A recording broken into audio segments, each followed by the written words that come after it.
4.5 దశాబ్దాల రాజకీయ జీవితం గడిచిన ఎమ్మెల్సీ జీవన్ రెడ్డికి రాజకీయ దాహం తీరకపోవడం దురదృష్టకరమని బీజేపీ రాష్ట్ర కార్యవర్గ సభ్యురాలు నియోజకవర్గ ఇన్ఛార్జ్ డాక్టర్ బోగ శ్రావణి అన్నారు. జగిత్యాల పట్టణంలోని స్థానిక కమలా నిలయంలో మీడియా సమావేశం నిర్వహించారు. ఈ సందర్భంగా డాక్టర్ శ్రావణి మాట్లాడుతూ ఎంపీగా పోటీ చేస్తున్న సందర్భంగా పట్టభద్రుల ఎమ్మెల్సీ జీవన్ రెడ్డికి శుభాకాంక్షలు తెలిపారు. ఇటీవలే ఒకరిని గెలిపించడానికి బీసీ ఆడబిడ్డను ఓడించిన జీవన్ రెడ్డి మళ్లీ మరో బీసీ బిడ్డను ఓడించేందుకు కంకణం కట్టుకున్నారా అని ప్రశ్నించారు. సుదీర్ఘకాలంగా రాజకీయాల్లో ఉన్న జీవన్ రెడ్డి అరవింద్తో అభివృద్ధిలో పోటీ పడాలని సూచించారు.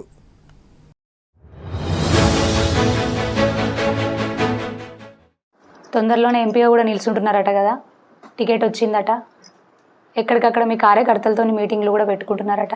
సంతోషం, నిల్చోండి. ఎందుకంటే నేను గతంలో మొన్న జరిగిన ఎలక్షన్ టైంలోనే చెప్పినాను, జీవన్ రెడ్డి గారు పెద్దలు, మేము గౌరవిస్తాం కూడా. ఇప్పటికీ వారికి ఎమ్మెల్సీ పదవి ఉంది.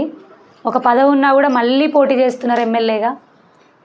ఇప్పుడు చూడండి, ఒకవేళ ఓడిపోతే ఎమ్మెల్సీ పదవి ఇంకో 2 సంవత్సరాలు కంటిన్యూ అవుతుంది. మధ్యలో ఎంపీ ఎలక్షన్లు వస్తాయి, అప్పుడు కూడా పోటీ చేస్తారు వారు.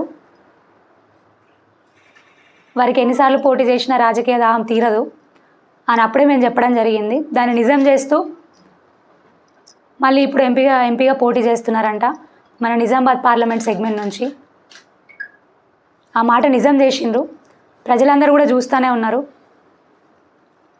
మొన్న ఎమ్మెల్సీ పదవి ఉన్నా కూడా మళ్ళా ఎమ్మెల్యేల ఎలక్షన్లలో పోటీ చేసిండు. అట్టిగా అపరోక్షంగా ఇంకొకరికి సపోర్ట్ చేస్తున్నట్టు ఇంకొకరిని గెలిపించిండ్రు. ఓ బీసీ బిడ్డనైనా నన్ను ఓడగొట్టిండ్రు, నా ఓటమికి కారణమైనరు. ఇదెక్కడి న్యాయం?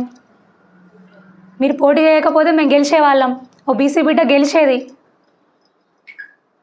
ఇటు నేను ప్రజలకు సేవ చేసుకునేదాన్ని, మీకు ఎలాగో ఎమ్మెల్సీ ఉంది.